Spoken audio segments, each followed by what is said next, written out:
here, I'd like to thank the selectmen of town of Alstead for their hospitality and joining us tonight. I'd like to ask the selectmen to please stand up so we can recognize them.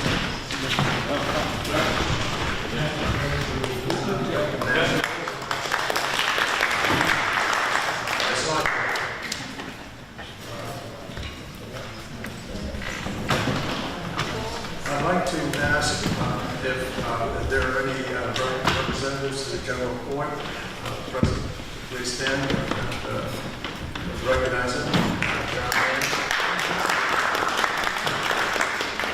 And if there are any candidates or an office in Cheshire County, I'd like to have them stand so I can recognize them too. Please state your name and what you're running for. Ann Cartwright. I live in Alstead. I'm running for state rep against John Mayer.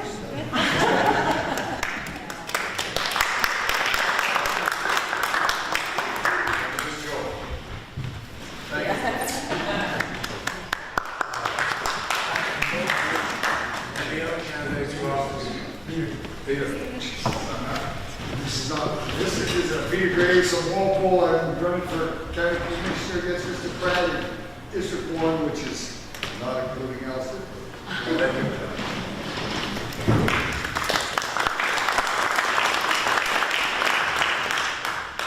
I'd like to also now at this point introduce people who are at the table up here.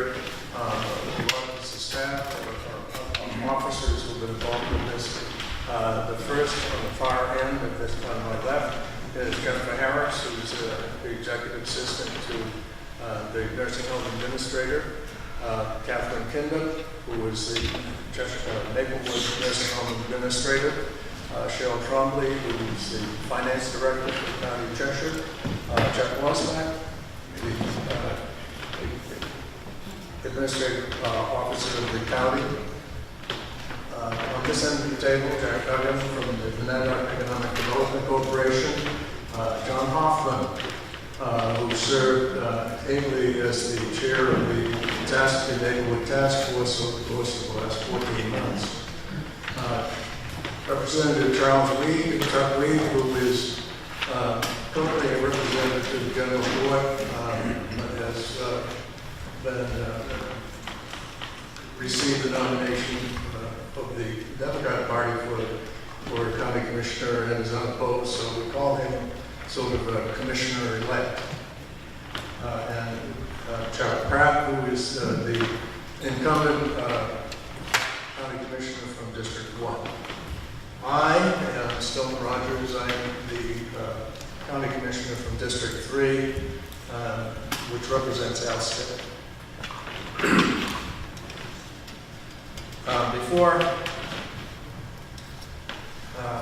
Before I get started, I want to ask that there are several people here tonight who attended previous sessions of this event, and I want to make sure that people who are attending this for the first time get a chance to ask their questions. So I ask that anybody who has questions or comments who've been to previous events to hold those until after the people who are here have a chance to speak, and then we'll recognize you.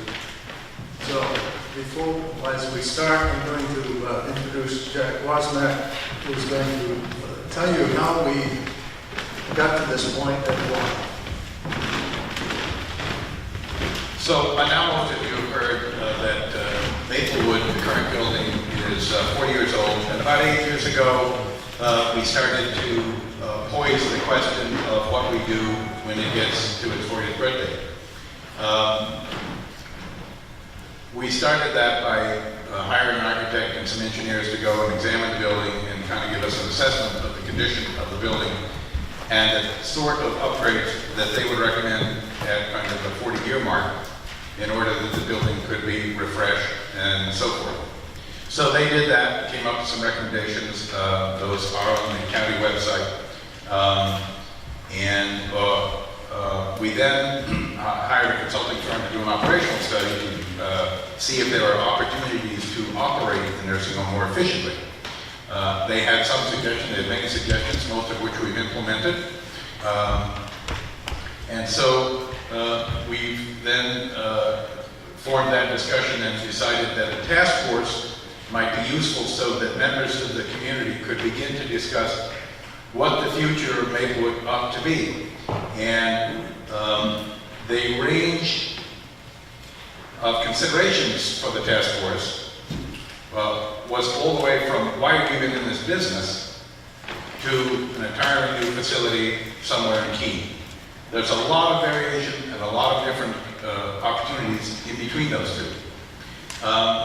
From a historic point of view, the county has operated as a safety net for many county citizens for nearly 200 years. We've been taking care of the poor and the sick and the indigent and the needy before anybody else was. Over time, of course, other people have grown into those roles and they also operate nursing homes. But we continue to be a safety net for many people.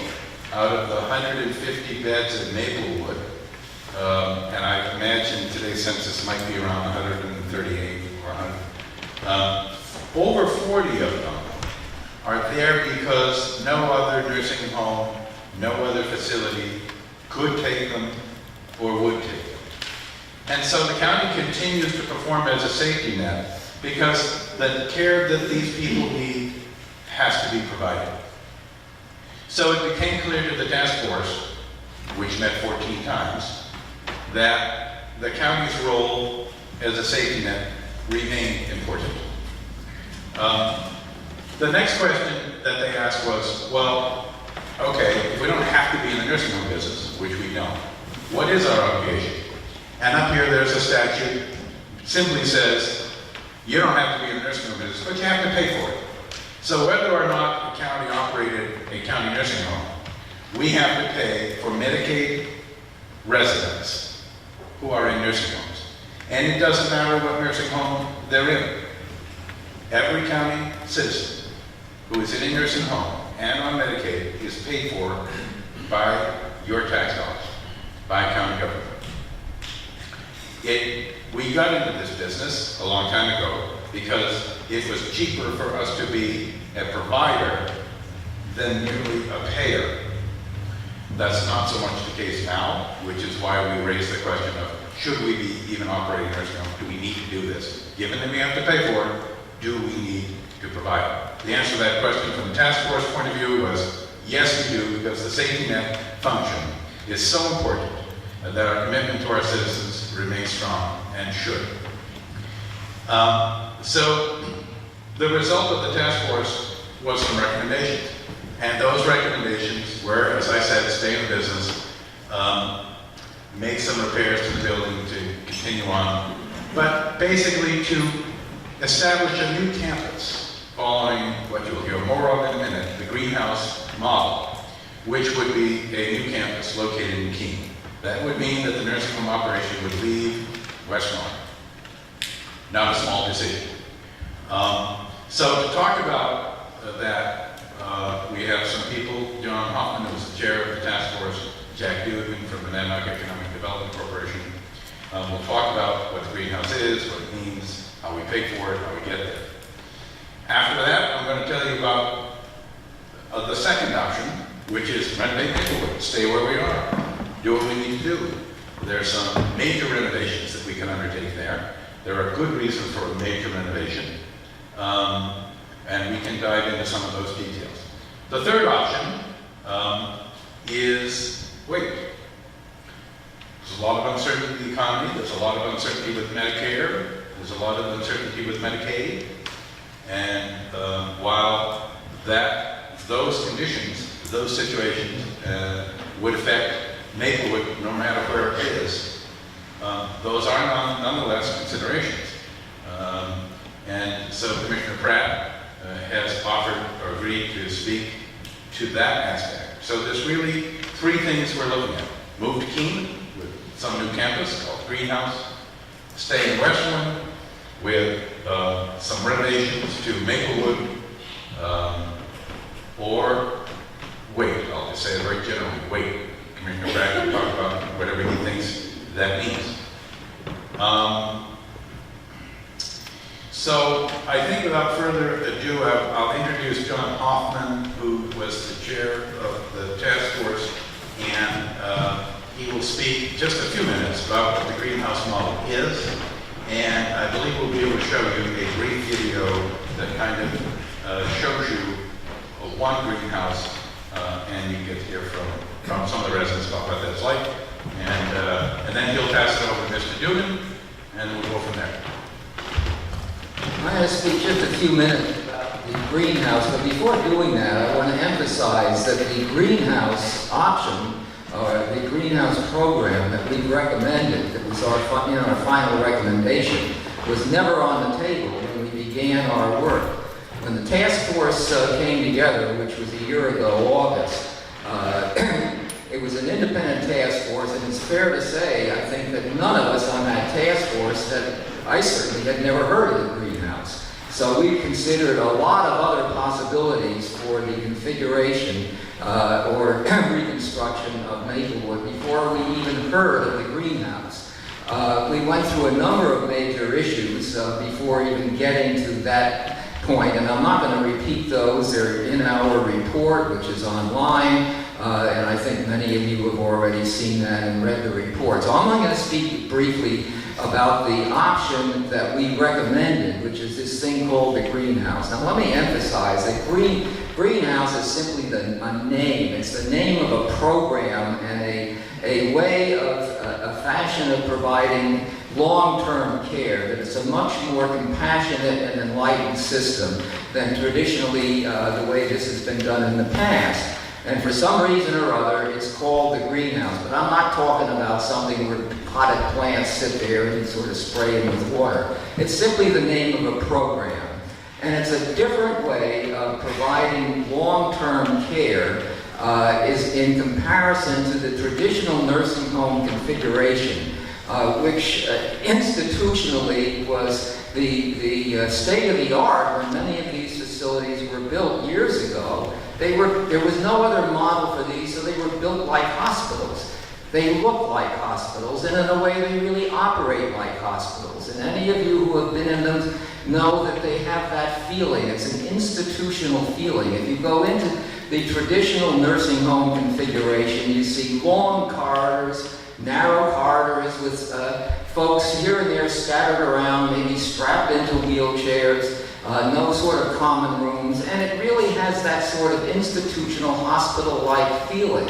In contrast, the greenhouse concept, instead of having a large institutional facility like that, they're individual houses, housing possibly, usually 10 people, maybe occasionally 12 people. Everybody has a private room. Everybody has a private bathroom. There's a common living room with a fireplace that looks like a living room, feels like a living room, operates like a living room at home, a common dining room, an open kitchen where the residents can actually share in the making of meals if they want to and if they're able to. If somebody wants a peanut butter sandwich in the middle of the afternoon, they can go to the kitchen and make one. It's a place where people go to live instead of going to die. That's the concept of the greenhouse, and we felt that this was something that was worth real study to see if it could be brought to New Hampshire. There are something like over 30 states now have these facilities in them. I think there's over 150 around the country. There's 150 now in development here and there, and I know people have wanted to see this kind of facility in New Hampshire for years. We have an opportunity now to bring it to New Hampshire and bring it to Cheshire County, and a lot of people are hoping that we're able to do that. Now, I think rather than trying to describe it more myself, pictures tell a whole lot better, and we're going to show a short video of a greenhouse facility that's actually in operation out in New York. It's one that we've taken a good look at because it is the size and the shape and the actual configuration of exactly the kind of thing that we propose that we try to build several of these in the Keene area.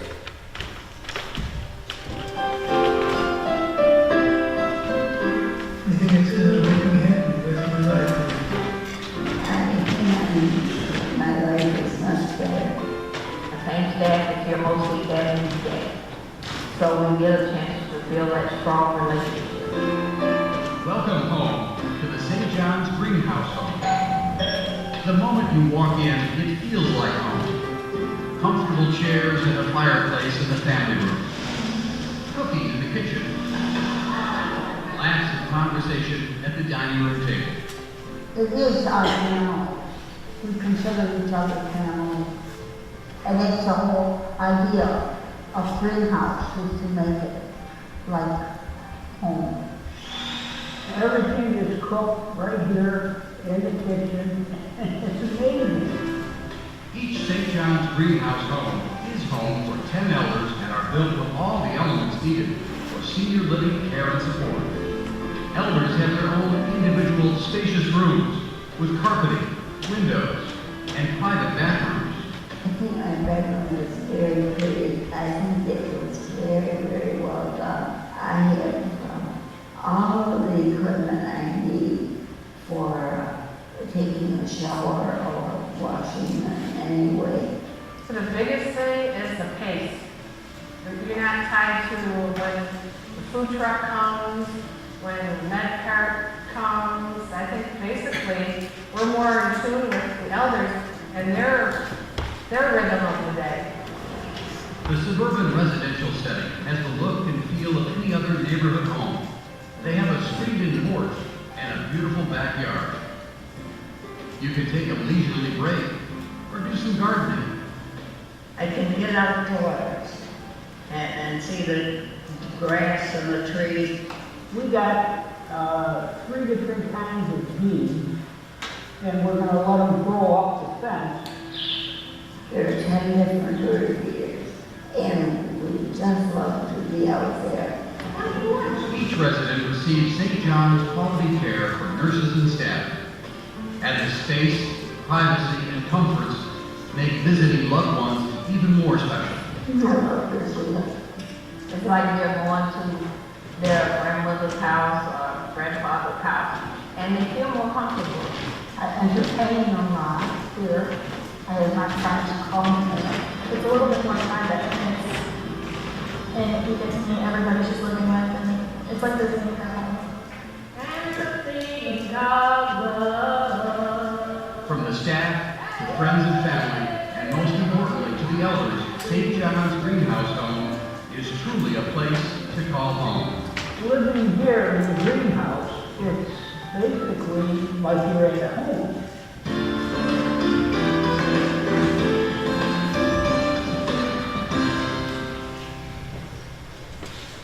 Now, obviously, we didn't make our recommendation on the basis of a 3-minute video.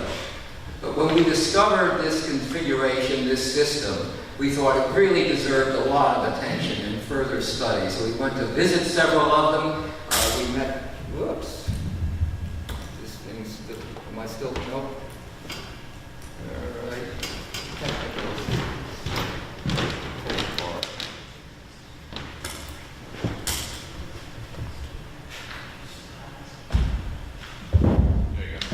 Okay. Try not to let that happen again. So we visited several of these. There are none in New Hampshire, as I mentioned before. There's several in Massachusetts, and they're scattered all around the country. We met with the people who actually started this program. It was started by a doctor, a geriatrician named William Thomas, who was treating people in the traditional old facilities, and it came upon him that there had to be a better way. One of the patients that he was visiting, after treating him, I went through the usual thing and said, you know, how are you doing? And this I don't know what the issue was, bed sores or whatever, but the individual looked up at him and didn't say anything about her physical impairment or whatever it was. She looked up at him and said, "Doctor, I'm so lonely." That was the problem. And he said, that's what we have to treat. We have to do something. There's got to be a way to bring back dignity to this kind of life and not have it taken away so that people are living among the sort of 3 horrors of nursing home existence: helplessness, boredom, and people just really should be treated much more like human beings. It's a different approach, and we thought this is the way to go, but we didn't know whether this would work here. So So we set about having a financial feasibility study run. It took 5 months to put this thing together to see if it could be done here in a way that was comparable to the operating cost at Maplewood as it runs now.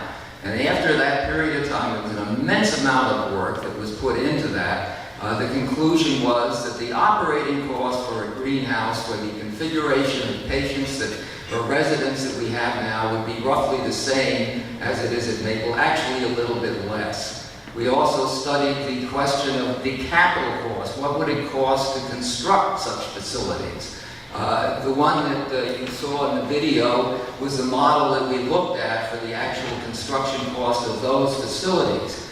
And we determined that if we could do this within the tax credit zone available in the Keene area, we could build 15 of these houses, housing 10 people each, at a cost to the taxpayer that would be less than putting a Band-Aid on Maplewood as it exists now. So the finances were critical, and because of the fact that that sounds almost too good to be true, I'm going to turn the mic over for a couple of minutes to Jack Dugan, who persuaded me that it is true.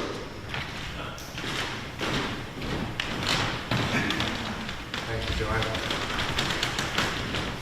My name is Jack Dugan. I'm president of an entity called the Economic Development Corporation. We're a private, not-for-profit 501c3.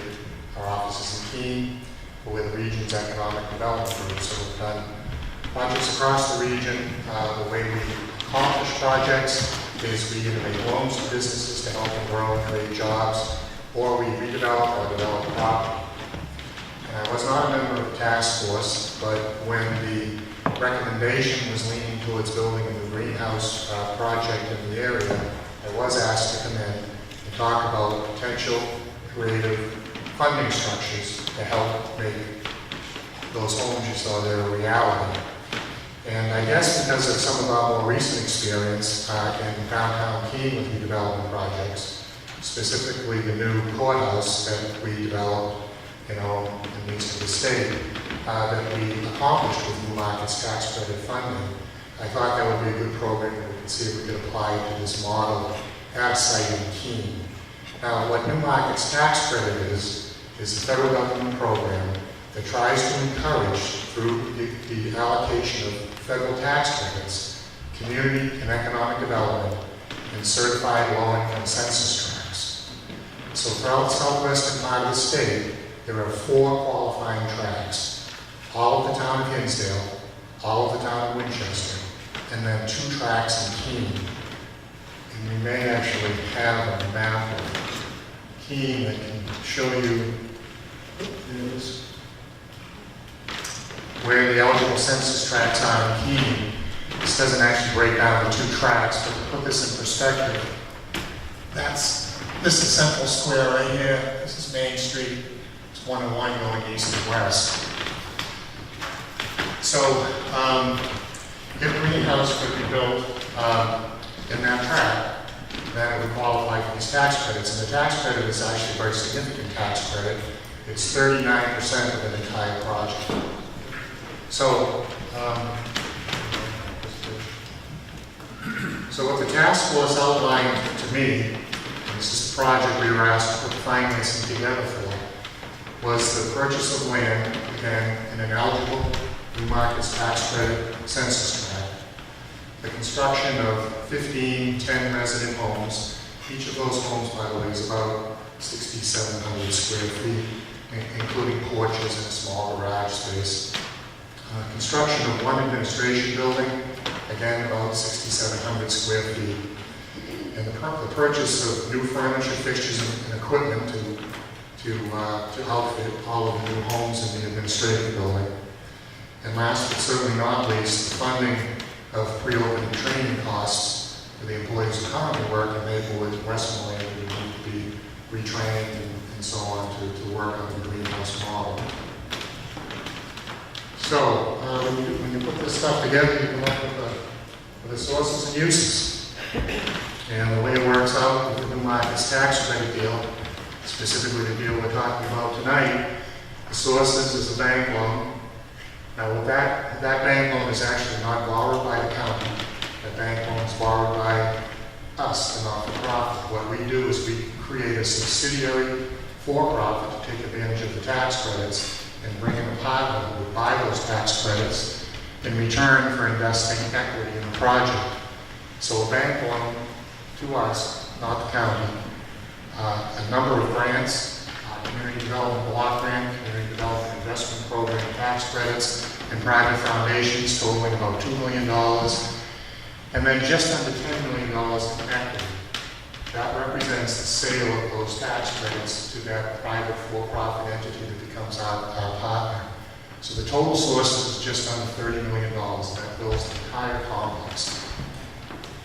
Uses, land and construction, just under $28 million, and under that heading is every soft cost. We've got engineers, architects, consultants, legal, building permits, testing, environmental testing. Anyway, it's an all-encompassing number to include construction of all the buildings and the purchase of the property. Furniture, fixtures, and equipment I mentioned, about $1.3 million, and there's that training number, almost $900,000 to train folks to work within the greenhouse model. So, the benefits of the tax credits, the new markets tax credits, as I mentioned, we would borrow the money. We would have to own the building for 7 years from the time we close on the financing, so that's pre-construction. We have about a year's worth of construction in there. What we would do is we would lease it to the county. The lease would be equivalent to the interest only on a 7-year loan we need to take out. With market rates they are now, we're talking between a 3 to 4% interest rate. So that would be interest only. In addition to that, because of the for-profit nature of the owner of the property, has to pay property taxes. So Keene, for those first 7 years, would benefit by some property taxes on the site. We estimate the property taxes on this type of facility would be, this is a broad range, but between $300,000 and $400,000 a year in property taxes. But here's the beauty of new markets and why they're so attractive in this project, is that after that initial 7-year period, this whole funding structure, what they say, unwinds. In other words, the folks that put in that $10 million in equity have realized the return on investment that they wanted, and they withdraw from the project. They don't take their equity back out, they just withdraw. So their $10 million of equity stays in the property. So as a result, after the project unwinds, Cheshire County can then buy this project that cost almost $30 million to build now in 7 years for $18 million. And again, as John mentioned, that's about $4 million less than some of the estimates regarding upgrades to the existing Maplewood facility. So that's the market's estimates.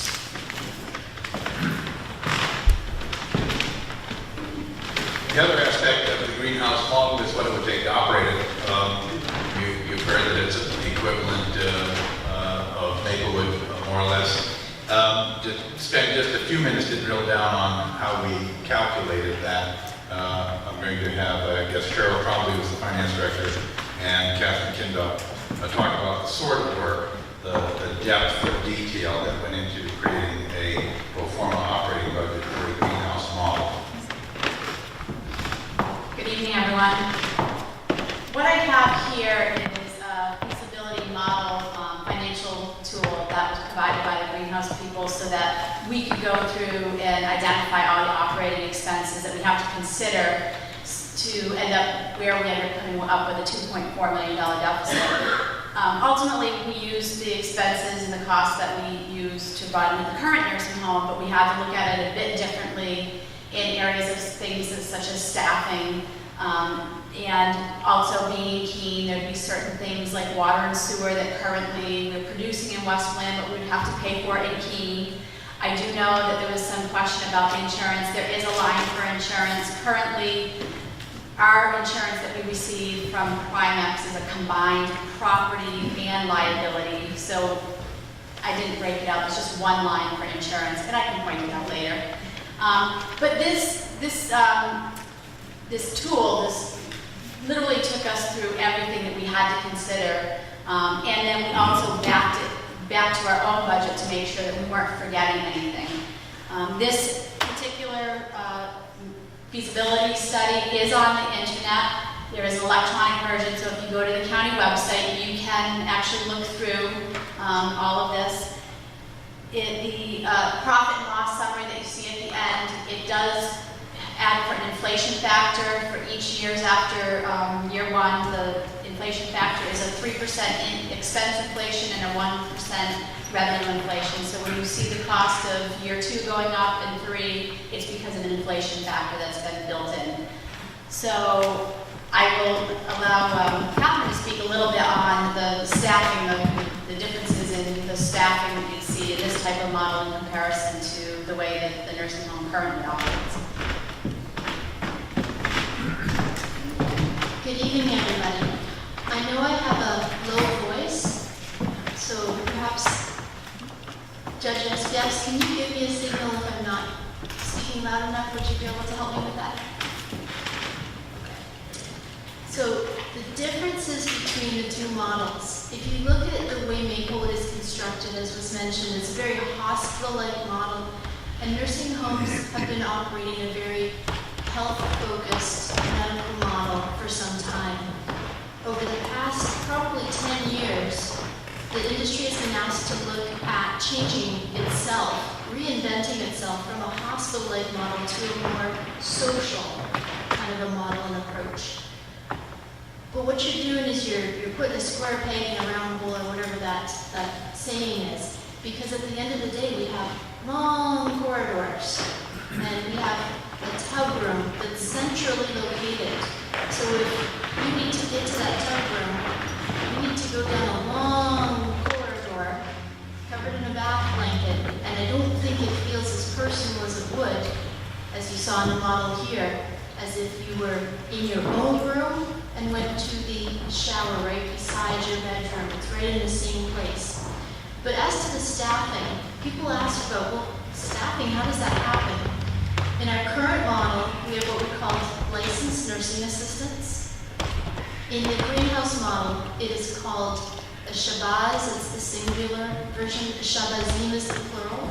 It's a universal worker, meaning that if you think of our current situation, we have dietary staff, housekeeping staff, activities staff, nursing staff, therapy staff. Everyone is separate.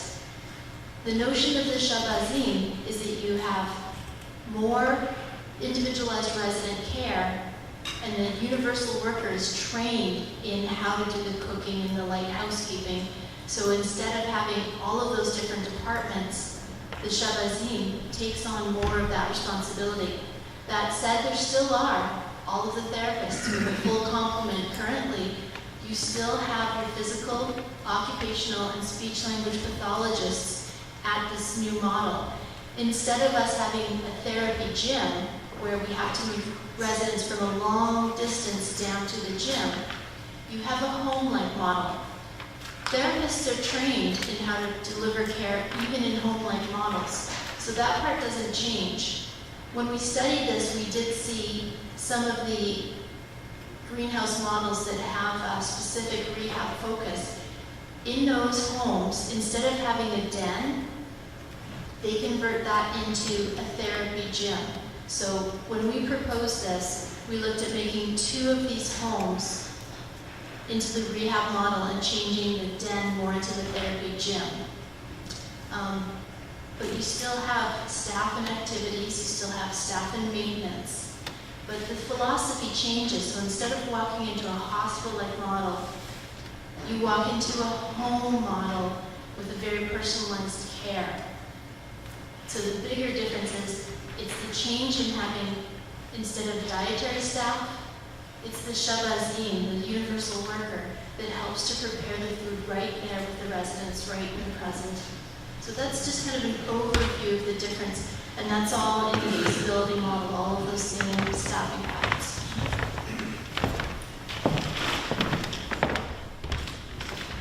So that's pretty much the drive-by view of the greenhouse model. So option 2 is to make renovations to Maplewood and just stay where we are. We, before the greenhouse concept even was born, we began to develop estimates for some rather major renovations to Maplewood. Based on several factors, we have a lot of plumbing pipes which we chase after, and we spend a fair amount of time repairing on a regular basis. Probably not a week goes by. We've dug up floors, chopped through concrete, replaced wastewater pipes, and so this would be an opportunity to replace virtually all the plumbing and get new plumbing so you can run for another 40 years. So too with the electrical. 40 years ago, the demands of the electrical system were markedly less. The acuity or the degree to which residents are ill has changed dramatically over 40 years, and we experience regular periods where there are circuit breakers that are tripping, and we go through and we do thermal imaging, and we have to be sensitive and careful about replacing circuit breakers before they ignite. The load on the electrical system is far different than it was 40 years ago. Those are serious considerations, and at some point, I mean, something's going to have to be done. So when we look at a major renovation, once you start kind of all in, and you would wire it for today's standards, for today's needs in the nursing home, for today's acuity, and the type and degree of equipment that is experienced in this setting. There are a number of residents, a substantial number of residents that need help getting in and out of bed. We have portable lifts at the moment that we wheel around from room to room, putting them in there. Part of the renovation would envision putting track-mounted patient lifts in. That means you're replacing all the ceilings, you're adding structural elements to carry the weight, and so forth and so on. Those things would be part of the greenhouse model. They're already in most new construction in nursing homes these days as ceiling-mounted tracks, so that the ability to move patients around is enhanced. So there's that sort of thing. The width of the doorways is not now what it was 40 years ago.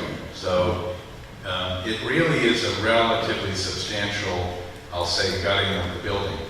And as we have talked about in the past, to do that in an occupied building, you have to reduce the census. You have to actually clear out major sections of the building so you can replace the plumbing and electrical runs and do other sorts of things. So we would have to scope out and plan for a decrease in the census in order to free up space in the nursing home so that renovation could begin. And so that the renovation money, to whatever extent it would happen, would take place over 3 to 4 years rather than what might be accomplished in 1 year if the residents weren't in the way. Taking the $16 million to the next level, adding some more money to increase the number of bathrooms is what pushes the $16 million to $22 million. At the moment, many of you may appreciate already that 4 people share 1 toilet, and that's simply not the standard of care in today's healthcare settings. From a variety of points of view, aside from the aesthetic ones, there's also issues of infection control and other clinical concerns. That it's just not practice. It was popular 40 years ago, it worked, and so if we were to go down the road and continue in Maplewood, that's the scope of the sort of major renovations that these numbers represent. Obviously, you could do other things to decrease the number of people sharing a bathroom, like you could simply reduce the census. And perhaps Commissioner Pratt will talk more about what the options are for staying in place. The other question that's come up, and it's a very valid question and need to be answered, is what happens to the assisted living apartments, which are attached to Maplewood? The assisted living apartments are a separate licensed facility, and it operates on its own budget, its own reimbursement rates, and this and that, the other thing. We have to decide what to do with that. One concept is, if we were to build a greenhouse campus, these people would simply follow us, and they'd be incorporated into 1 or 2 of the 10-person houses. That's not an unreasonable thought, given that half of them, just by dint of their classification, are eligible for admission to a nursing home setting, but don't need that level of care at the moment, so they're in a lesser level of care. But they could simply be merged in and have their own building or two, and still work within the 16 buildings, 15 residential buildings.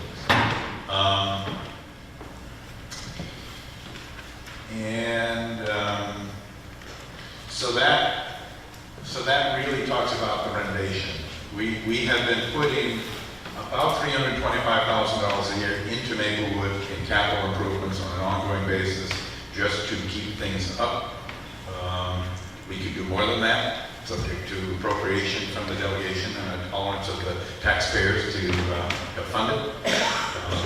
So I think at the moment what I'll do is turn to what I guess we're calling the third option, which is more broadly characterized as weight and for all these reasons. And so I'll turn it over to Commissioner Pratt. He doesn't need a microphone because he will bell. Yeah, you heard option 1, build in Keene. You've heard option 2, gut and rebuild in Maplewood. I want to talk a few minutes about the least sexy of the options, option 3, which is don't do option 1 or 2. And there are, as far as I can discover from talking with a lot of people, 3 general reasons for choosing option number 3. The first has to do with the economy and taxes. We all know the facts about the recession that we had just lived through. And if anybody in the room thinks that we're on the other side of the mountain and we're on the downhill curve and everything's rosy, I think, they need a new pair of glasses. There are towns in this county that are still suffering significantly from the recession that began in 2006, 2007. There are people in homes from one end of this county to the other who are paying taxes and struggling to stay where they are. This is, from their point of view, the wrong time to start burdening the citizens and the taxpayers of the county with more taxes.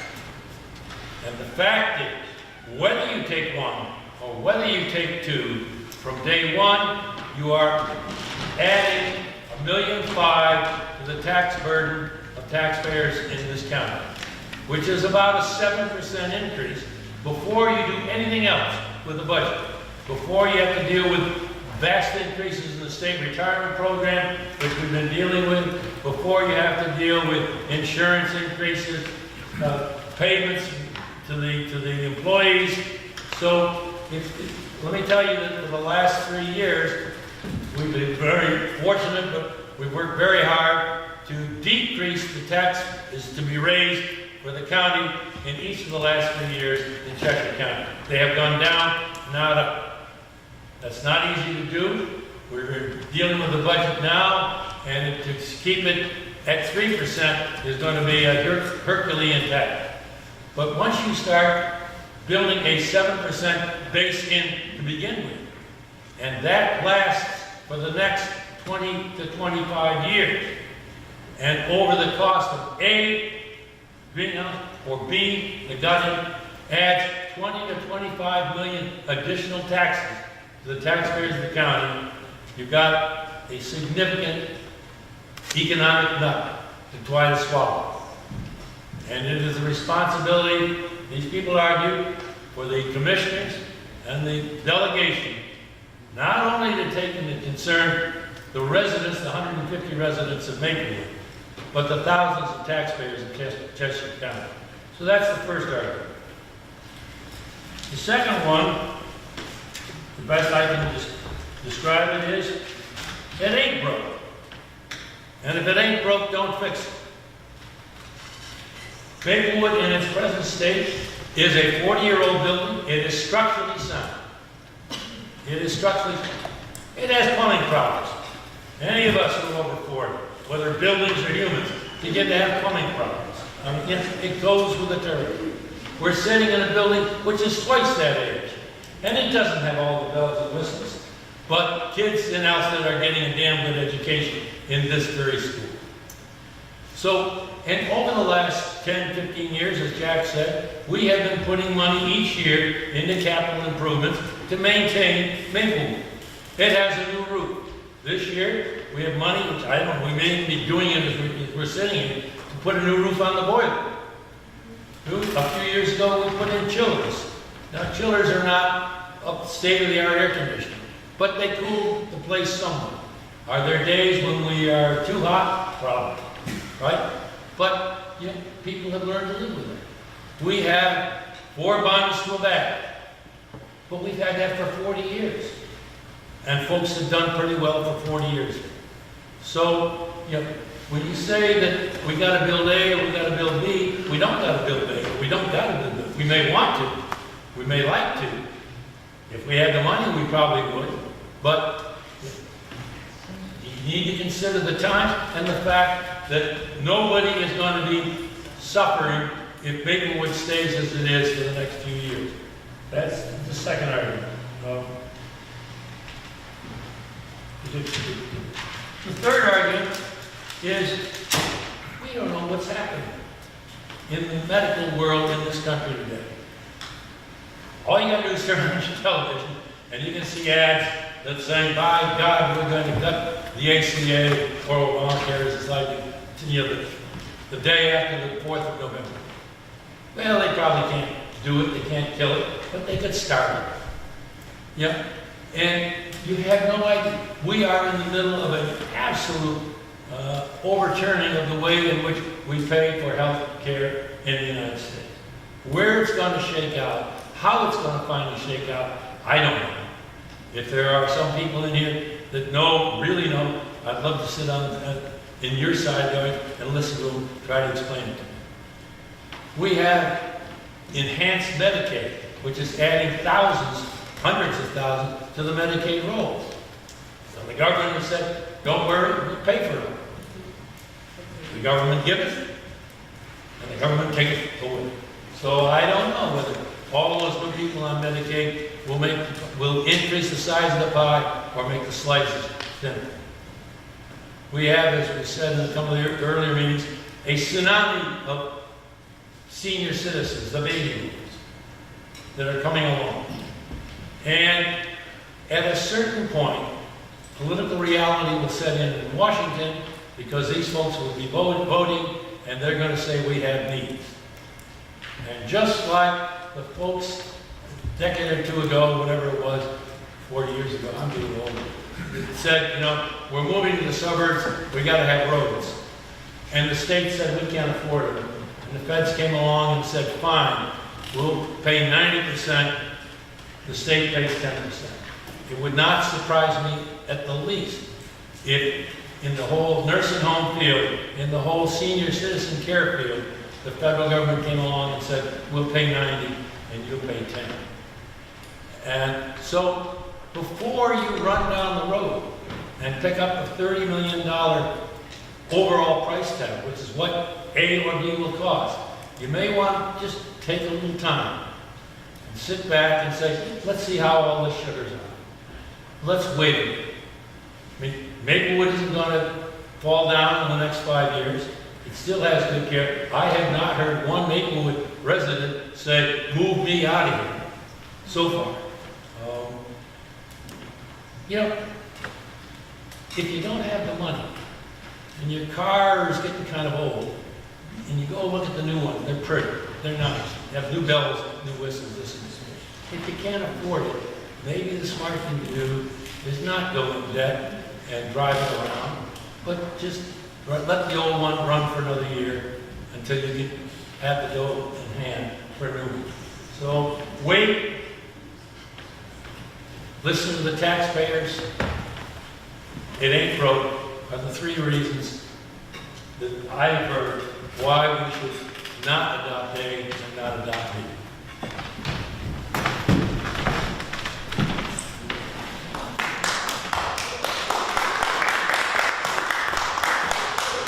And now I'm going to let Commissioner Rogers take over, and there's a bowl of tomatoes and snowballs back there in front of me. He's going to moderate your questions and lead the show.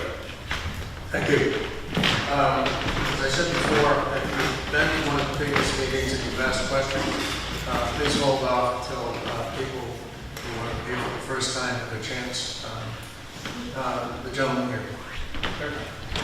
My name is Chris Griffin. I'm from Alstead, also the chair of the Alstead Advisory Board.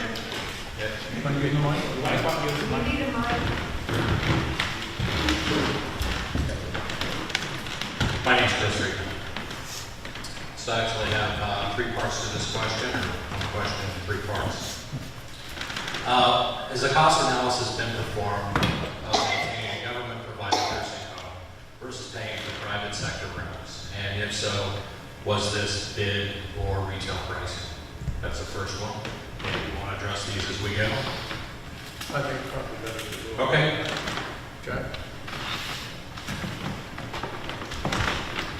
The question of privatization. Paying for a private sector room versus maintaining a government public sector room.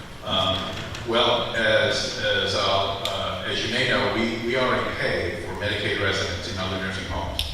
One of the differences at Maplewood is that more often than not, the level of care, the staffing needs, the medication costs, and that sort of thing are far greater than the reimbursement rate that other nursing homes receive from the federal government. So it is therefore economically and in some level practically impossible for them to meet those needs.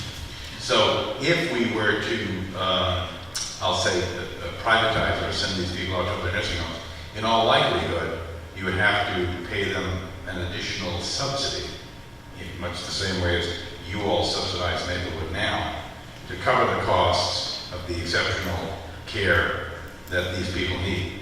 Now, that becomes a lot more difficult to control, I'll suggest, because the moment you say, I'll give you extra money to take care of the tough ones, I think everyone's going to be a tough one, particularly if they're on Medicaid. So it's a concept. It's never been tried, as near as I know, certainly not in New Hampshire. But that would be, as I think we talked about at one of the task force things, that would be the gamble. If the county isn't a safety net, then who will be? And that is certainly a bet you can place and a gamble you can take. We've never gone that far. We could, but that would be a decision that the delegation would have to make with their eyes open and see what happens. Okay. Well, Second page. Yeah. Second part of this was, can anybody answer for me what the current bed availability is in private sector nursing homes today in Cheshire County? Yeah, and there's also a report, you'll see, there's a document on our county website called the Compendium, the first compendium. In there, there's a ton of information. It's about a 168-page document. But one of the information points in there is the census of all of the nursing home beds in the county. And at the moment, I believe there's, I think it's about 85% occupancy generally. The maximum occupancy you're going to get regionally is about 95%, just because it's tough to get 100% of the beds filled because of the patient mix. But there is capacity currently to hold more people than presently are in nursing homes. And my last question has to do with the staffing model. And I guess perhaps I should be addressing it to you. That's all right, staffing model question. Using the shahbazim model where we have generalists, it sounds like, as opposed to specialists in various different ways. What is the actual difference in staff count? Is it the same, equal, or more? Because a big part of the ongoing costs are going to be employee retirement and insurance costs, as you guys pointed out. That's all for my questions. Thank you very much. Thank you, sir. I think if I understand your question correctly, you're asking about the number of staff. So for example, if I compare an LNA with a shahbazim, we need far more shahbazim than we currently have LNAs. Other staff counts are the same. For example, the therapists are the same. The nurses are virtually the same, a slight uptick. Where the cost is less is that you decentralize the dietary department, laundry, and housekeeping. So therefore, there's less staff. So the overall staff numbers is slightly less. The number of LNAs, because a shahbazim must be an LNA, that part increases. Did I answer it correctly? Did Almost. I understand your question correctly? How many employees do you have today?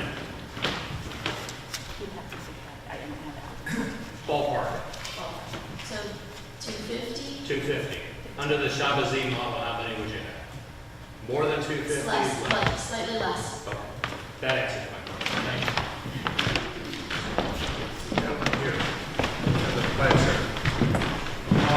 I got a three-part question. On page 214 of your greenhouse handout, the 2032 projected expenses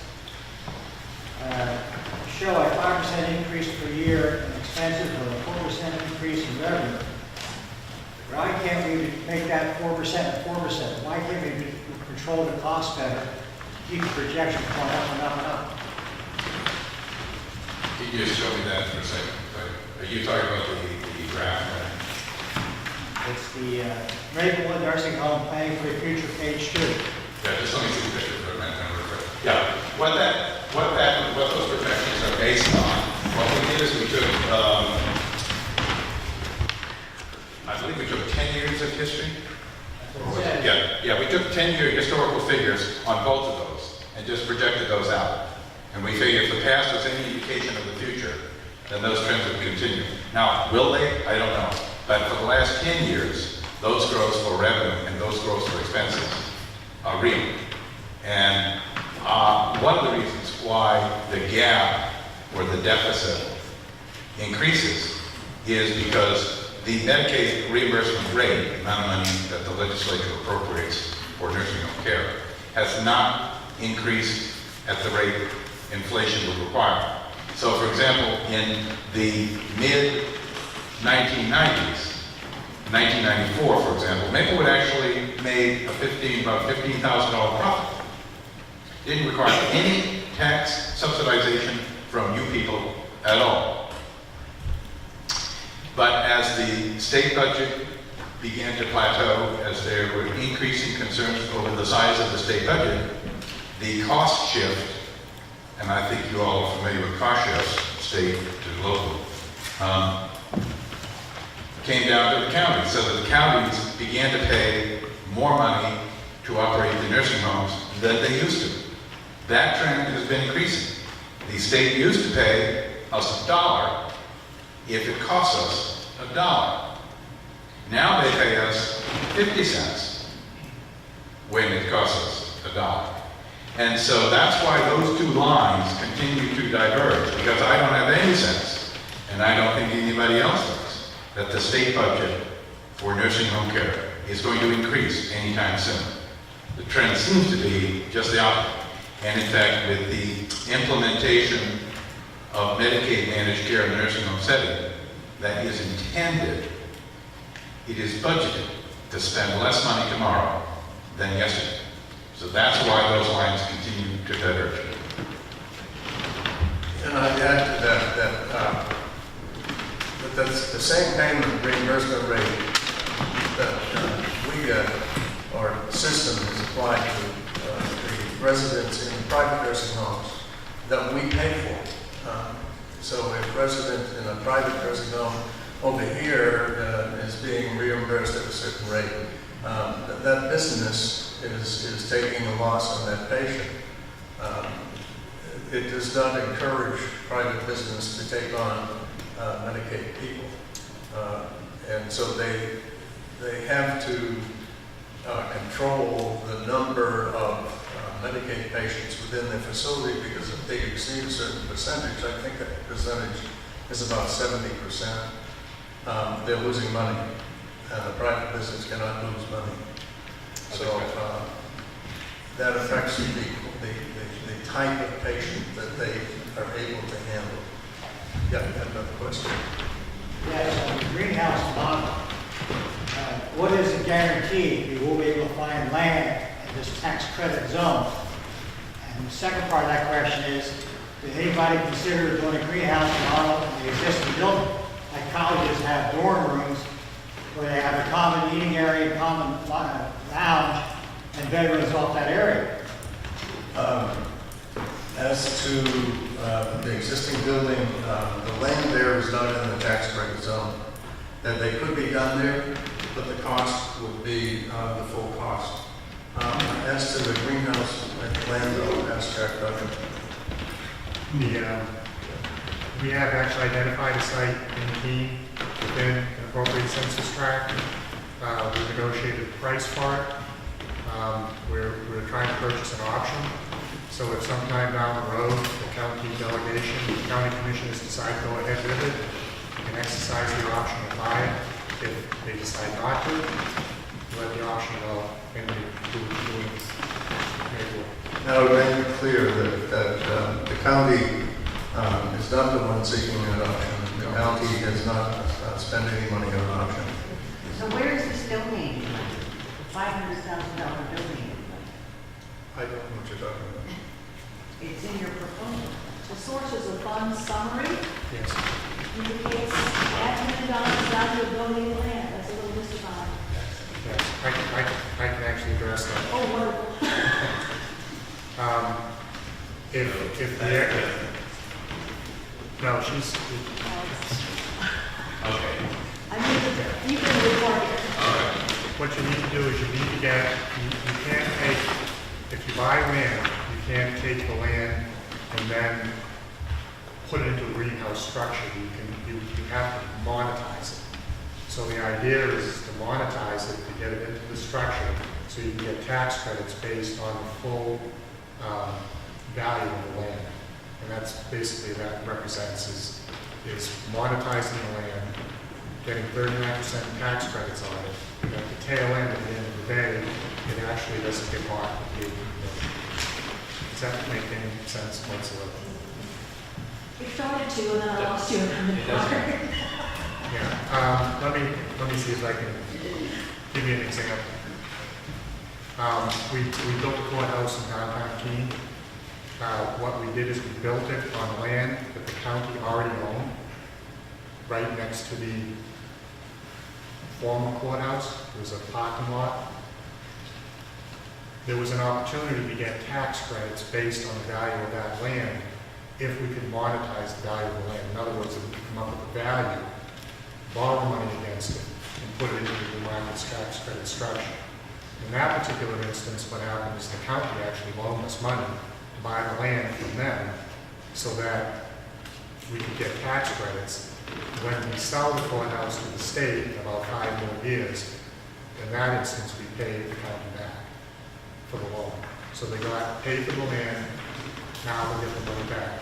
It's a mechanism to get as much tax credit equity into a project as possible to ultimately reduce the purchase price as low as possible. I don't think I didn't get an answer to my question. I asked, did anybody look at the existing building and turn it into a situation like a dorm room in college, which would be similar to the greenhouse model? How much would that cost? I think that is related to the second option. I'll ask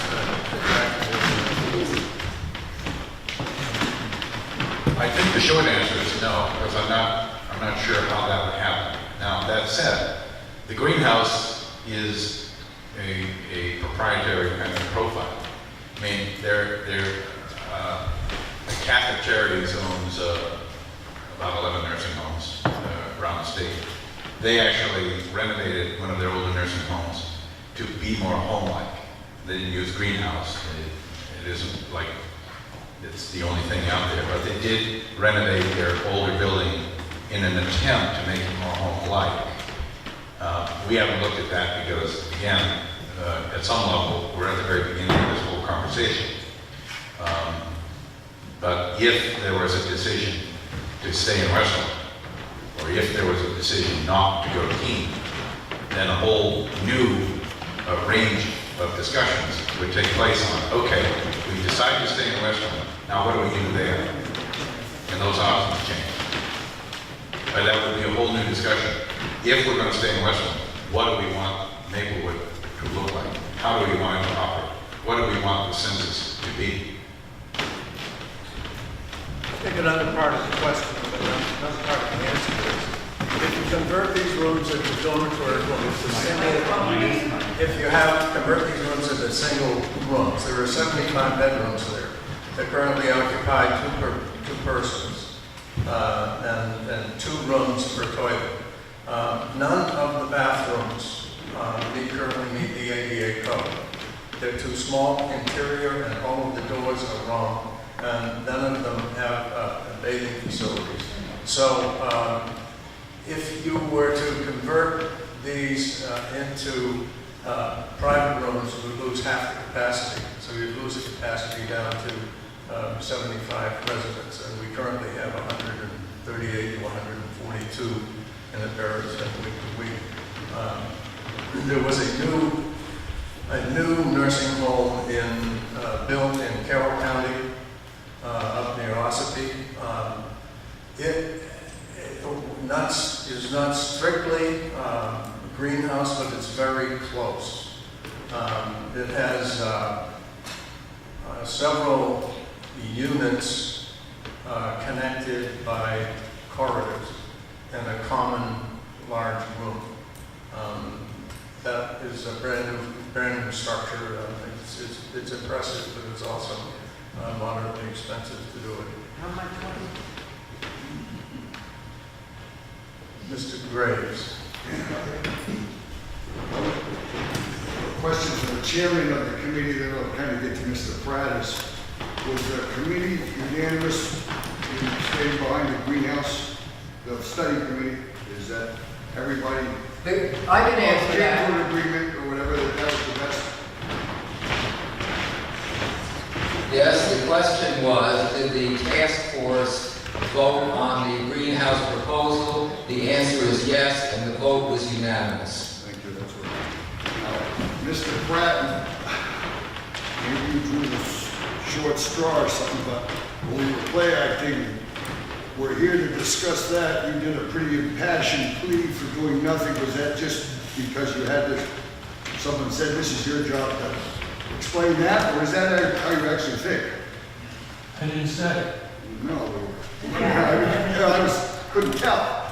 That's good, but I didn't say it. Well, I believe that. Well, let me answer that. I believe you. Because it's not my job to make this decision. My job as the county commissioner, as I see it, is to be sure that every member of the delegation has the facts on each of the various options before them so that they can weigh it and come up with their own decision. They don't need me to make the decision for them. That's their decision. What I wanted to do tonight was to make sure that the third option got the same kind of hearing that options 1 and 2 had gotten. And when I saw the headline in the Keene Sentinel the other day, greenhouse model, so forth, it gave the impression that these meetings were moving in as a kind of a wave in one direction. And I wanted to be sure that was not the case. So that the folks here and the delegation has a chance to choose.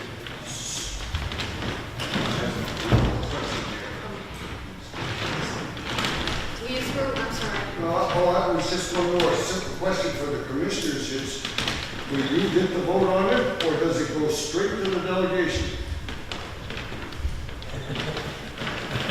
Well, Peter, you may be a commissioner, and I don't want to influence your vote by telling you how to vote. No, I was just asking if the commissioners voted on it. You could say if the delegation, if the commissioners do not recommend doing anything, do the delegation vote on anything? The commissioners have already voted to transmit the report of the committee to the delegation. At a previous meeting. In favor of this. They have, no, say it again? The commissioners have already voted in favor of. No, that's not what I said to you. I said the commissioners voted to transmit the report of the task force to the delegation. The delegation voted to receive the report from the commissioners and urged that the new delegation, which will be appointed following the elections next week, appoint a committee to study the task force report and all other surrounding matters concerning it. So that, as I read it, the delegation is very open to receiving the report, to listening to the alternatives, to weighing them, and to make its own decision. And that's what the legislature is there for. I just want to clarify one thing here that I would like to answer.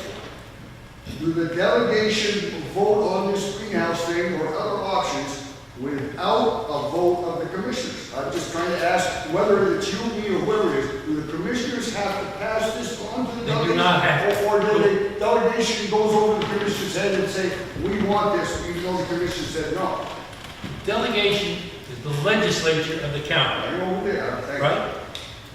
If something is to get passed, if money is to be spent, it will come from the delegation. They will fit the final The say. commissioners could unanimously say, vote A. The delegation could say, we'll vote B.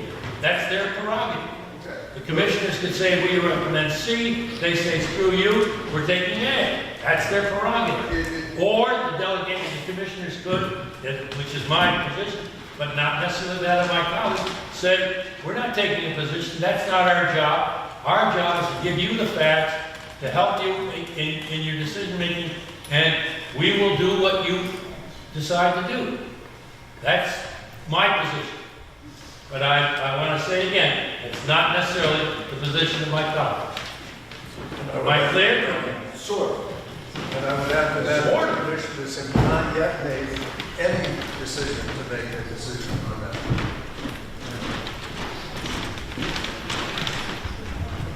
My name is Barbara Duckett, and I'm a Cheshire County resident, and I was a member of the task force. So, Peter, your question prompted me to speak, and I will say that I was a volunteer along with every other member of the task force.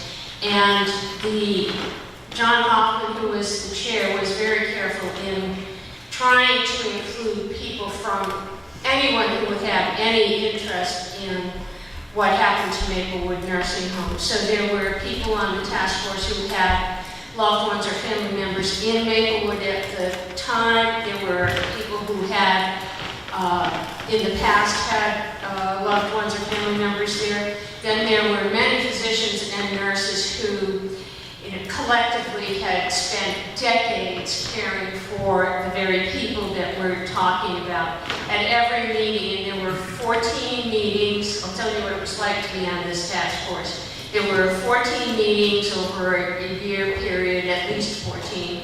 There were 8 field trips. Now, not everyone went on every field trip, but we went to Maplewood, we went to other nursing homes in Keene, we went to greenhouse programs, we went to another county nursing home, and there were speakers that came in. This was not just a little cabal of people who were looking through the spreadsheet and trying to come up with an answer. We did exhaustive research on this, and as someone pointed out earlier, there were none of us, I don't think anyone had ever heard of Greenhouse before we started. So it was not as though we had an agenda going into it. We didn't at all have an agenda. We were just convinced by the evidence. So that was basically what the task force did. And there were 2 points that I was present for the meetings that were asked tonight, and one has to do with the privatization, which Jack answered. Did we think about that? Did we really look at that? I think Chris asked that question. And the one thing that Jack didn't mention is not only don't you have control over the financial formula that you're going to be responsible for, but quality of care is also then out of the hands of the county. Quality of care is then whatever it is at that nursing home, and we know now that the quality of care is under the county control, and that it's, in my opinion, from being a nurse in this area and caring for elders for the past 20 years, the highest you can get at Maplewood. So that was the big consideration, to keep the control of quality as well as expense in the hands of the county. The other question that came up that we had discussed, I can't remember. I'm sorry. No, if I think of it, I'll send you a PS. But the task force, after all of these deliberations, decided on the basis of the evidence that this is what our county deserved, and this is what we wanted for the residents currently, and for future residents, and for potentially all of us. It is the state of the art in care of the elders and oh, I know what it was. The question of weight. One thing that wasn't mentioned, but what was mentioned by the task force was the cost of waiting. And that we did reflect on the change in the cost of the jail from the time it was first discussed, from the time it got built because of waiting. So that was our consideration. Thank you. The lady up back. I have two questions. One is you showed the ambulatory care in this greenhouse. What is going to happen to the non-ambulatory, the dementia, the Alzheimer patients? How will they be taken care of in this kind of setting?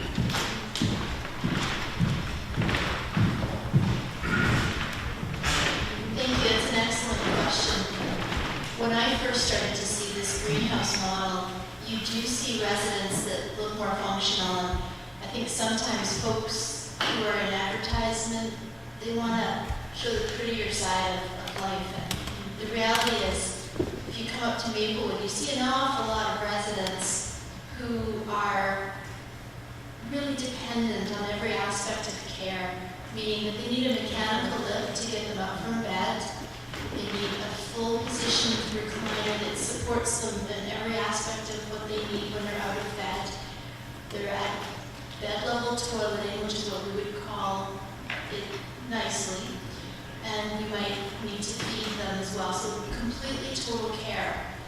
The greenhouse model actually has a better model for that level of care than what we can provide. So for example, in the greenhouse, every single room is outfitted with a track ceiling lift system that takes a resident right from their bed to, if the chair was beside them, or over to the bathing facility.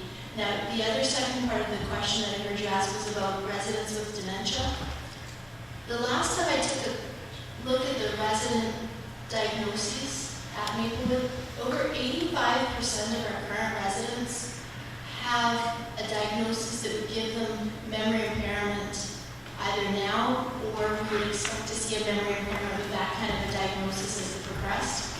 So dementia is really prevalent at Maplewood, and so too are they in the greenhouse models. So things that we employ now, including a secure care system, those can be implemented as well in a greenhouse model. And what a secure care system does, just to simplify, we have special monitors throughout, so say at stairwells that don't allow a resident to get into the stairwell, at the elevators that wouldn't allow a resident to make the elevator operational. Those can also be implemented in a home level. Does that help to answer that question? Would that require more attendance than your single one who will sort of take care of the 10 people within one pod, or? So as to the question about what the staffing looks like, let me just kind of illustrate a little bit. Teresa, help me out. How many residents on average do you work with a day? Is it about 8 to 10 on a good day, 10 to 12 otherwise? And in off shifts, it could be upwards of 12, and in nights, it could be at least 12, maybe a little higher.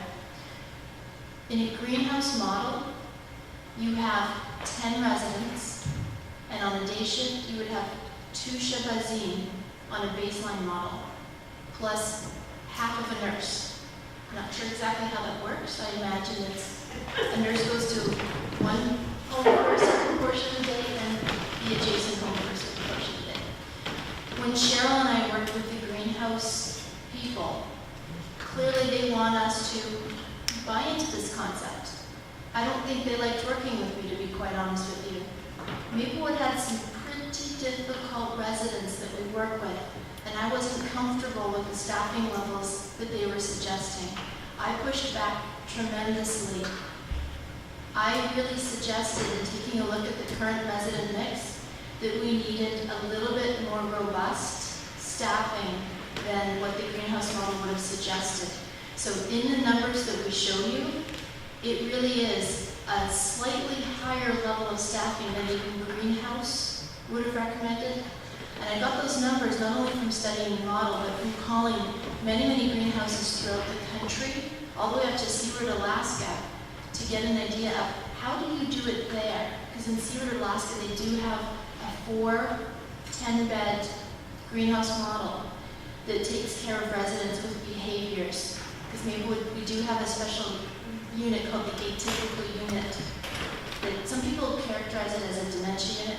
It's really not an accurate portrayal.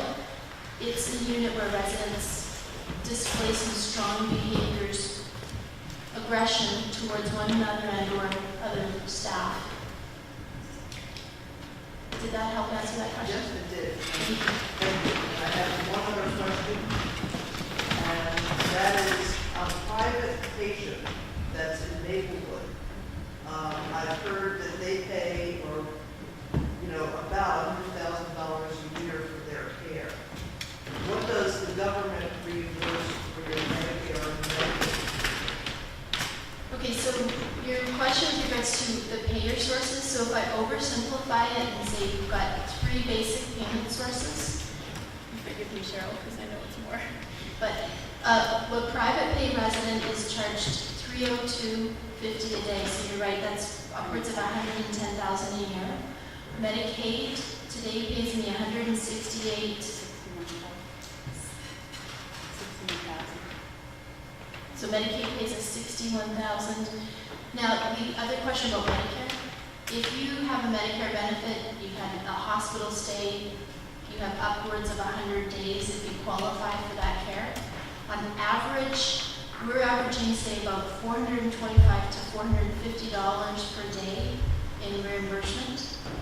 So that's that cost shift. The more residents that choose us for their Medicare stay, the more residents that choose us to come in and are able to pay privately for a time, helps to offset the deficit that's created because Medicaid pays us a fairly low amount, I mean $168.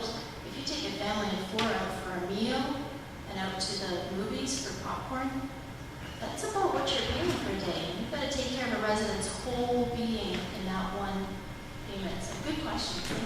Thank you. Thank you.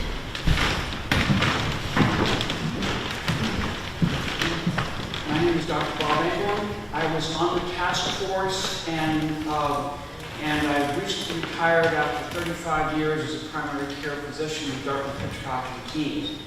I've had extensive experience from the discharge perspective of our patients in the hospital. Many of the elder folks, after a hospitalization for whatever, do require nursing home placement. The private nursing homes do a lot of cherry picking. They would prefer to be having patients who do not have feeding tubes, who do not have catheters, who do not require injections, who do not require blood sugar testing 3 to 6 or 8 times per day. They prefer to have patients who are not confused. And for those patients who do have financial resources, they are ready, willing, and able to be taken. For the more difficult patient, such as the one who I just described, they will send their nursing representatives to the hospital to be reviewing the record, to be talking with the staff, to be talking with the patient and the family, and they will often respond saying that this patient really won't fit in our facility. And it's often very difficult for these patients to be discharged. For private care facilities, there will often be significant added expenses for the daily rate. Sometimes none of the local nursing homes will be taking them, so to have them or there certainly could be instances where some of these folks might have to go out of state to very expensive facilities. Maplewood, on the other hand, with its obligation to be caring for the community, takes most of these patients. When they have beds available, I can pretty safely say they will take all of the patients, and they will do a very fine job taking care of them. And even if it's on $162 per day, knowing that the county supplements the Maplewood facility to the tune of $2.5 million per year, that does result in satisfactory and really quality care of our Cheshire County citizens. Thank you.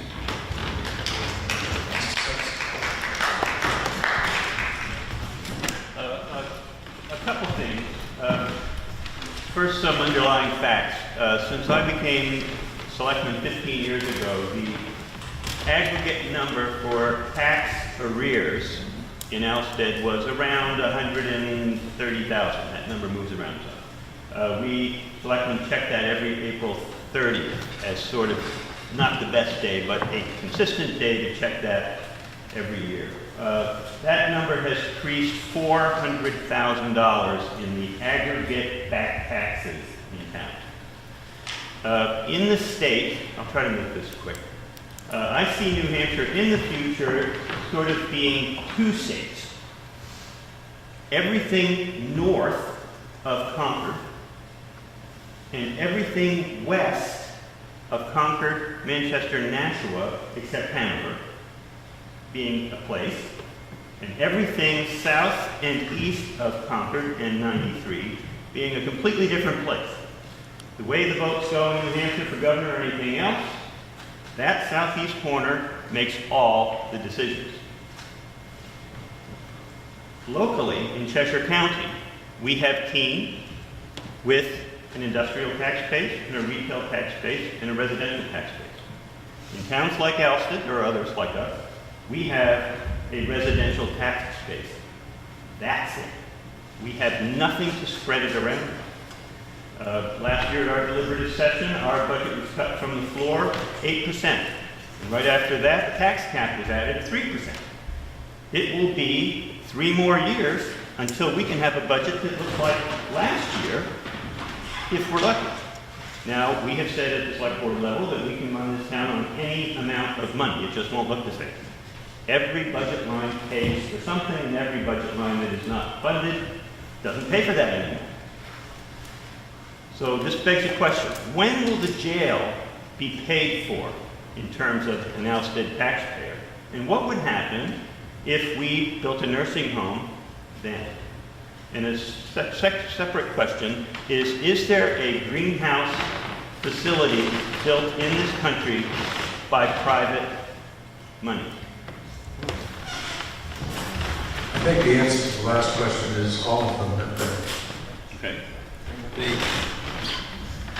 The jail bond will be paid off in 2027. But do you have another question? Is there another? Did we answer all of them? Okay. You know, I just wanted to make a comment. I know Catherine talked about the staffing and the woman back there asked the question. The staffing is a very serious issue for us because one of the things that makes Maplewood care for your family members the way it does is that the delegation and the commissioners have consistently, for decades and decades, provided the level of staff that needs to get the job done. I'll give you an example. For the last week, we've had one resident, and it's been a very significant problem, that has not only had one-on-one, 24/7, not two-on-one, but sometimes 3 people on one person. But that's the sort of commitment and the sort of clinical needs that many of these residents have. I don't have them all the time, but those sorts of people are what make Maplewood special and what is the safety net. Because in a lot of other settings, behaviors like that would put a geriatric person in jail, and I've seen it over and over and over again.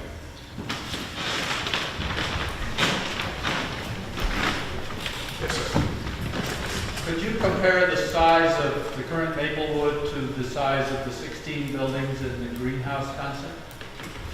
Square footage, and then a discussion of the cost per square foot of building the greenhouse?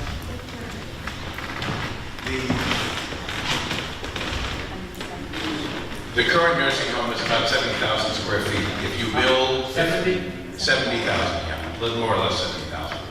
If you build 15 residential homes at 6, it's about 100,000, 107,000 square feet. Cost per square foot of the new? Cost per square foot, Mr. Dugan.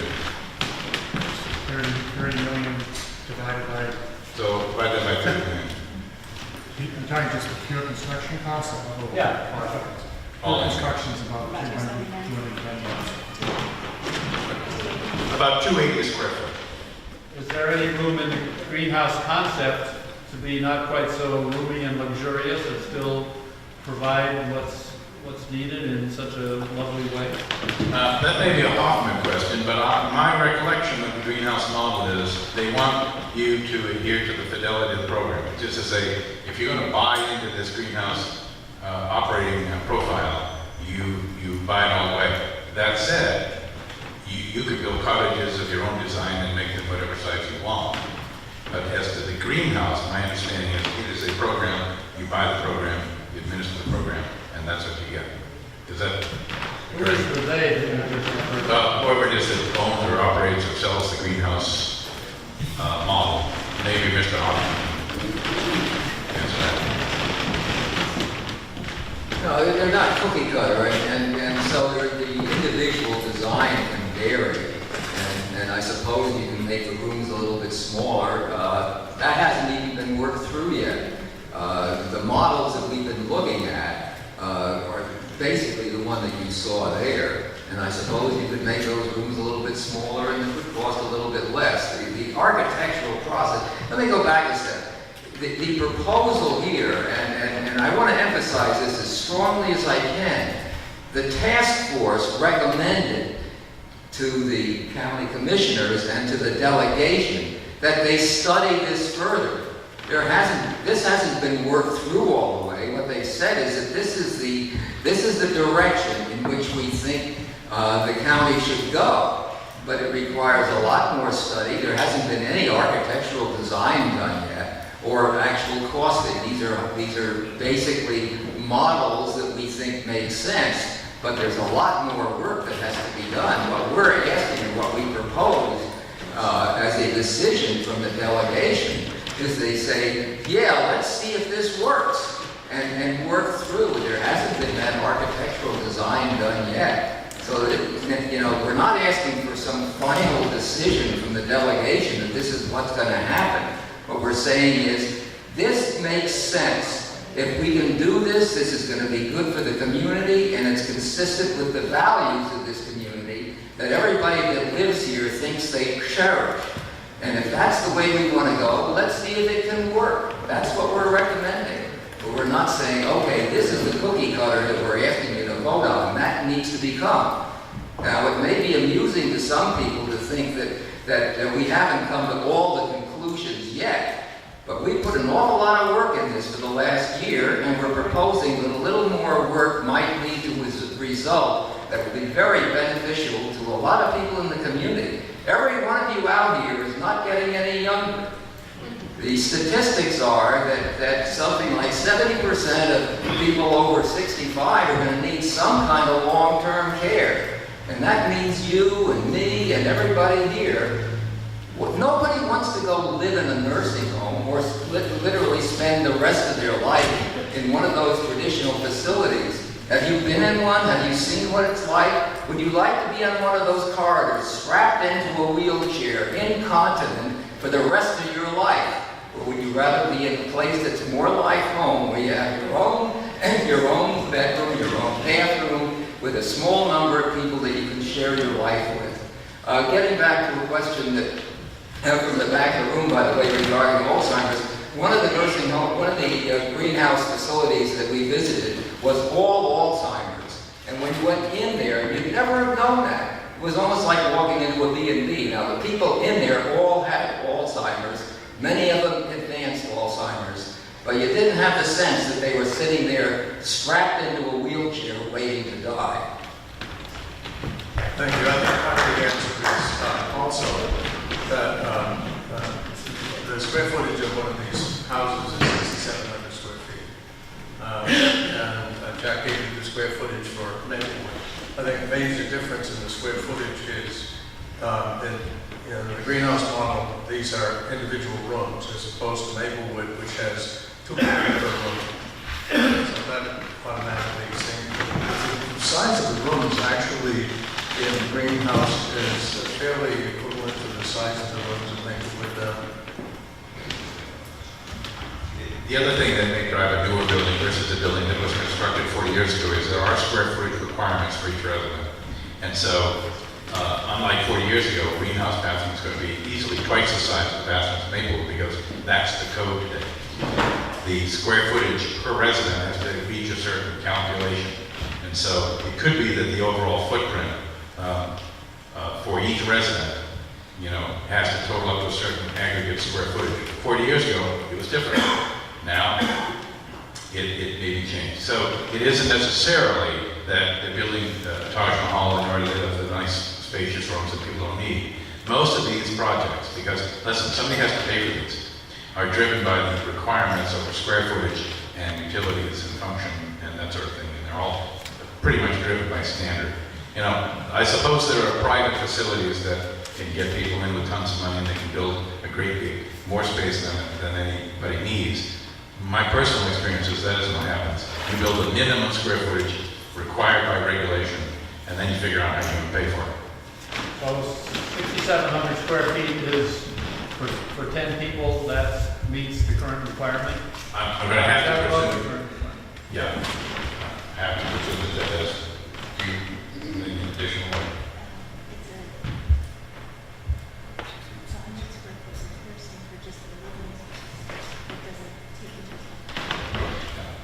So the answer is in that range, but it isn't like there's a disconnect between what it costs to construct it, the square footage is required.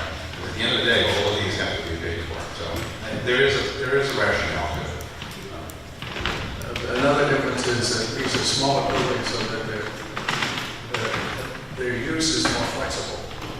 So that if you have a change in the metrics of the type of patient residence that you have, you can adjust that more easily when you have 10-person units than if you have a massive big unit. And right now, the number of nursing home beds in Cheshire County is limited to something I think is like 540.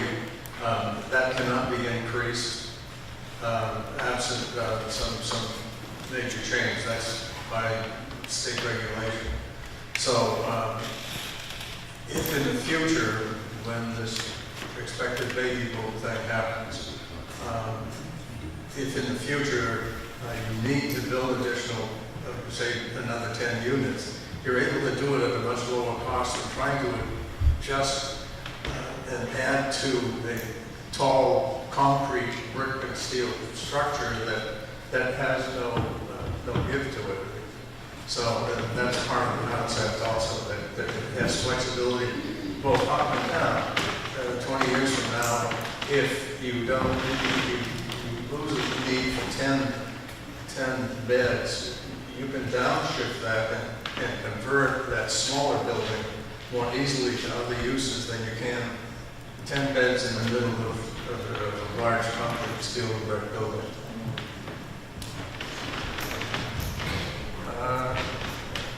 Yeah, it's 8:45, I think. It's time to go on the night.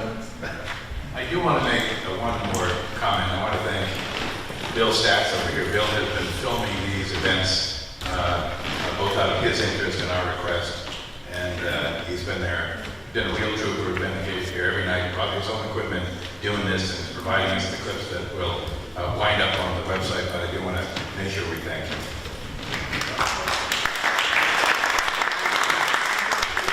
And when I opened the meeting, I forgot something. The man sitting here in front of the table, an Alstead resident, Rob Bouchard, is the assistant county administrator. And he's done a great job with us for all these meetings, and we appreciate what he's done. And one other thing I mentioned in the beginning was that the third sitting county commissioner is Roger Zerba of Keene. Roger has no problems that have prevented him from coming to this meeting, but I did want to mention that he's been actively involved in listening and researching for the answers to this question. I'll take one more question. Yes, ma'am. My name is Amanda Lyman, resident of Alstead. So speaking of the economic times, it's looking like there's going to be a lot of jobs if we were to go to the greenhouse model. Is that correct? I didn't get the question. Are we looking at a loss of jobs if we were to go to the greenhouse model? I don't believe we do, but I think there's a issue of conversion and retraining.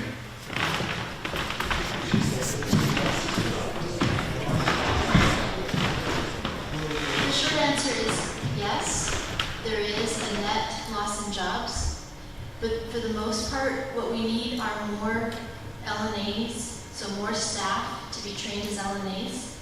In the model that we studied and in some of the financial profiles, there also shows we would need to develop and encourage staff that aren't currently licensed as LNAs to be able to move in that direction. So net loss, a little bit less, but mostly we need way more LNAs than what we currently have. The question of moving up the better jobs. All right, one more. So speaking of the social aspect, right now a resident of Maplewood has essentially access to 50 other, or 49 other residents. And now we're going to have them only have access to 9 other people. I'll let Kevin answer that, but just based on personal observation, in the 3 separate greenhouses that we did visit during the course of this, there was more significant interaction among the residents than I see any day in Maplewood, because the environment encourages them to be more active. It's a more like a living room setting instead of a hallway. And when you go to Maplewood, you come off the elevator and there's a group of people sitting there. They're not interacting. They're not talking to each other. And I think one of the attempts of the greenhouse model is to encourage that sort of mixing in a more normal human environment than what you find in a typical hospital setting, which is what Maplewood basically is. What level of residents did you visit as far as the greenhouse model that you guys saw compared to Maplewood residents? In one of the greenhouse models that we visited, there's 2 wings of ALS residents, so that's the Lou Gehrig's disease. And in that particular nursing home, some of the residents, the only movement that they had was being able to lift an eyebrow. And that was it. They were completely dependent for every aspect of the level of care. So that the physical challenges that is posed by the progression of the Lou Gehrig's disease can be a little bit similar to the residents that we work with who are completely really dependent on all levels of care. Was your other question answered first? I'm not sure how more social 10 ALS patients would be in a greenhouse effect versus Maplewood where they are currently, if we're looking towards that social aspect of what we're talking. Maybe buy a couple of couches and put them out there in the hallway. You know, I worked in Maplewood for 6-8 years, so I'm very familiar with it. You know, when I first started there 20 years ago, we didn't have all the furniture that's by the elevators. And what you would see is people sitting in the hallways right near their bedroom. So after a meal, the staff would get people ready, sitting in hallways in front of their bedroom, lined up. You'd stand there in a row and go, oh, there's Jean and Judy, all in a row. Over the years, we've been tasked with becoming more home-like. And The staff has really done a fabulous job. We are very family-like. You know, I cringe at some of the references to strap down and wheelchair. That's not Maplewood. That's not who we are. I think it's for illustrative purposes. And for those of you who've been with us, you know. I worked in Maplewood for 21 years, and I never felt I was in a hospital situation. And it's a home. It's a home. It's not. It's a nursing home, not a hospital. We have done a really good job. Are there better models out there? Yeah, probably. You know, and everything that you've heard, there's a lot of pros and cons to any of it. I know somebody asked, but what about the group programs? It's different to get group programs together if you're in individual houses. But similarly, not all the residents can attend a group program, so what we do is we use the closed circuit TV as a method to get, say, all the residents the ability to see and hear a different program. But something else to consider, just another pro and con about Maplewood, is we're beautifully located with beautiful views. But the residents, if you think of Maplewood, you walk in, it's like a ground level, like a walk-in basement, and then the first level is where the kitchen and everything is. The residents on the nursing home, they live on the second floor, third floor, and fourth floor. They don't have immediate access to the outdoors. And, you know, Teresa, how many times can you get a resident outside? You know, you've got 8 people. Do you get them all outside every day? Well, why not? Geez, we're going to talk about that. No, the point being, the pros and cons is, yes, it's beautiful there, but it is harder to get outdoors with the resident in that setting. So there's pros and cons to every single concept that's been discussed. And I think at the end of the day, the staff do a fabulous job of making it home and making it like a family. And regardless of the setting, we'll continue along with that great care. But great questions. Thank you.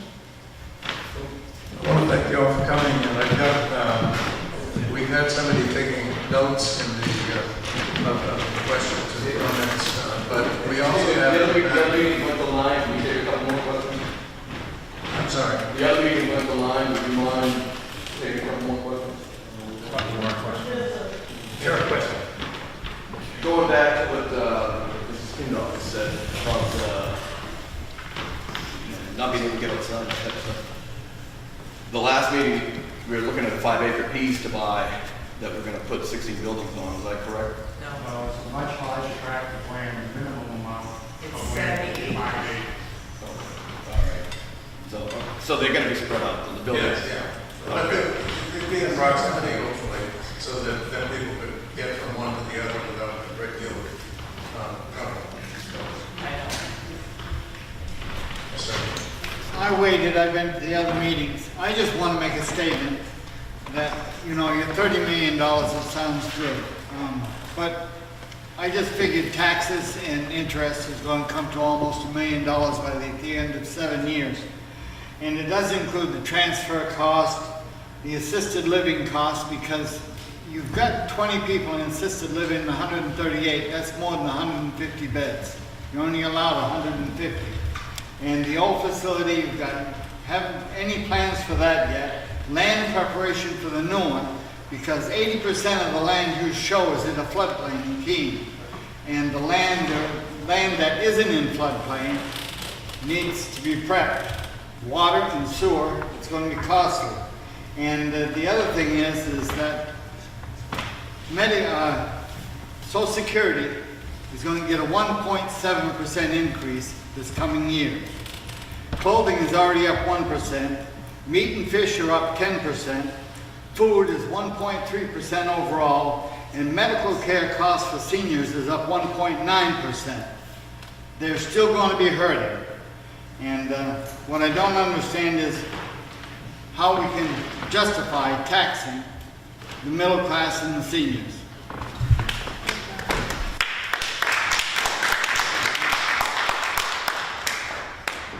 Anybody else? Yes, ma'am. Ann Cartwright, Alstead. I just had a couple questions about how long of a stay does the average resident in Maplewood? I'll ask Catherine to give And you then what, the answer. and the percentage that is really not capable of taking care of cells and walking outside and things like that? Okay, so average length of stay, I'm gonna have to make a guess. I haven't looked at those metrics for a while. You know, I think we're talking upwards of 4 to 5 years as average length of stay. Traditionally in the US, that number is a lot lower. I don't know why it's higher at Maplewood. I'd like to believe it's good care. And then, pardon me, the second question again was? Yeah, how many are ambulatory, how many are not? Okay, residents who can walk. There's information about that is in the compendium, and that's a moving target because it depends on who's coming in, who's going out. But generally, there's just a few people that actually can walk on their own with or without an assisted device.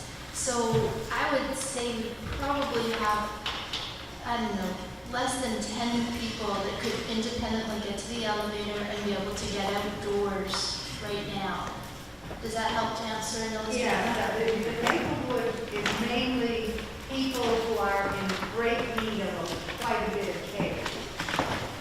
There's twofold, because you're right, traditionally you think of folks in the long-term care facility needing a lot of physical help, but because we are also, we have our atypical unit, we do have a lot of younger folks. We have residents as young as in their 40s as well as folks over 100.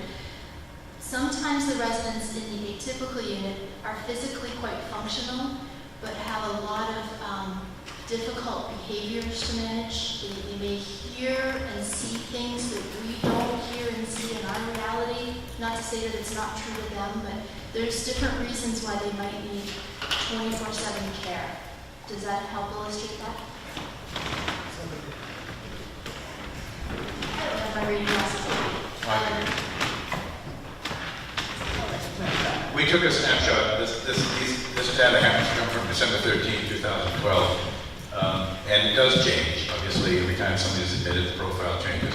But these were the numbers at the time. 94% of the residents have an altered mental status. This means that they have a diagnosis of mental retardation, a documented psychiatric disorder, dementia, or other behavioral symptoms, 94%.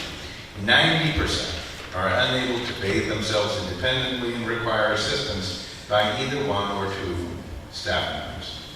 85% of the residents do not have the physical or mental ability to dress themselves and require staff to dress them. 75% of the students of the residents are unable to toilet themselves without staff assistance. 65% are unable to physically move from bed to chair and back without assistance from staff to prevent falling or injury. So it goes on and on. And this is in the first compendium. It is on page 162, and the compendium is online, again with a ton of other information. Yes? One last question. So a lot of nursing homes funds really come from the Medicare people. Once they go to the hospital, they have their 100-day stay. So if I was going to be sending my grandmother to a skilled unit, why would I choose a greenhouse model that has no gym, has no equipment, versus sending them to Maplewood currently as it is, or Keene Center that has an actual rehab facility established? I'm not letting you answer that. Those are great questions, because I don't want to say that I was skeptical about the greenhouse model, but I definitely have a lot of concerns. Well, remember, I am a physical therapist, so I'm a little in tune with the physical therapy world still, and I kind of like our gym. I helped design it. Point is, as physical therapists, we are also taught on how to give care in a resident's home. So I think to answer your question, let me ask you this question. Imagine you need short-term rehabilitation stay. You need help and you want to get back into the community. And even though you know it's only a short period of time, do you choose a place where when you walk into it, there's a long corridor until you get to an elevator, go up an elevator, when you get there, you see all these people staring at you, sitting across from in these chairs, and then you see this traditional nursing station, and you get to your room, and you get to meet a new person you get to live with, whether they sleep at night or not, whether they talk to you or not. And you get to share a toilet with 3 other folks. There's 4 women sharing that same toilet. I don't know about you, but I don't really like sharing a toilet with 4 people, well, 3 other people. Or you go up to this one place that looks like a house, and you ring a doorbell, and you're entering it, and you see this open concept living room, dining room, kitchen, and then you're shown a bedroom that's your own bedroom with your own toilet and shower. There is a spa, there is still a tub room elsewhere. And instead of a den, there's a small physical therapy gym, and you still have your PT, your OT, your speech. And they're going to teach you all the things that you need to get going back home with real live, real equipment, maybe not as fancy, but that's what you've got in your home too. So I guess I can't answer your question other than to illustrate, of those 2 options, which one might you choose? It really depends on how much equipment you're going to be providing in this therapy room. You know, are you going to have, some type of recovery bike? Are you going to have parallel bars? Are you going to have access to the stuff that a larger scale unit would actually have a gym provided for? One last question. You keep saying when you go back home, what's the percentage of people that come to Maplewood that actually go back home? I would start that now, but I can't finish it. You got to distinguish between the different types of people who come to Maplewood. There are some people who come to Maplewood because they can no longer live in their own place. There are other people that come to Maplewood for post-hospitalization and rehabilitation, so it varies on that basis. On average, we have about a discharge home a week, so upwards of 50 discharges home in a given year. I thank you for coming. We're now past 9 o'clock now. We have in the back of the room, as I said before, we've been taking down some questions and comments, but in the back of the room, there are some papers that comment sheets, and we'd really like to have you fill them out and send them in to the county. And if you look at the county website, you'll see a lot more material than we've been able to present to you tonight.